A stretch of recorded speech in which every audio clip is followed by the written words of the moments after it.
మేడ్చల్ జిల్లా కేంద్రంలో దుండగులు అరాచకం సృష్టించారు. ఓ యువతిపై అత్యాచార యత్నానికి పాల్పడ్డారు. మేడ్చల్ రైల్వే స్టేషన్ సమీపంలో ఈ ఘటన చోటు చేసుకుంది.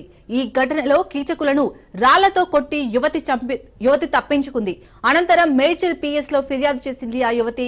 ఘటనపై విచారించిన మేడ్చల్ పోలీసులు కేసును రైల్వే శాఖకు ట్రాన్స్ఫర్ చేశారు. అత్యాచార ఘటనపై ప్రస్తుతం దర్యాప్తు కొనసాగుతుంది.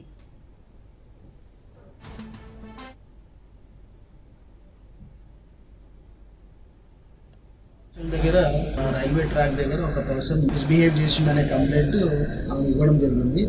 అక్కడ ఎంక్వైరీ చేసుకున్న తర్వాత అది రైల్వే ట్రాక్ దగ్గర జరిగిందనే ఇన్ఫర్మేషన్ రావడం జరిగింది. దాని ప్రకారం మనము రైల్వే వాళ్ళకి కేసు కట్టి వాళ్ళకి ట్రాన్స్ఫర్ చేయడం జరుగుతుంది. అన్నోన్ పర్సన్ ఒక అతను ఉన్నాడు, నేను రైల్వే ట్రాక్ దగ్గర ఉన్నప్పుడు నాతో మిస్బిహేవ్ చేసిండు అని చెప్పేసి ఇంజురీస్ కానీ ఏమి లేవు, అమ్మాయిని మిస్బిహేవ్ చేసిండు, ఆ ఇష్యూ పోలీస్ నోటీస్కి తీసుకొస్తున్నామని చెప్పేసి చెప్పింది.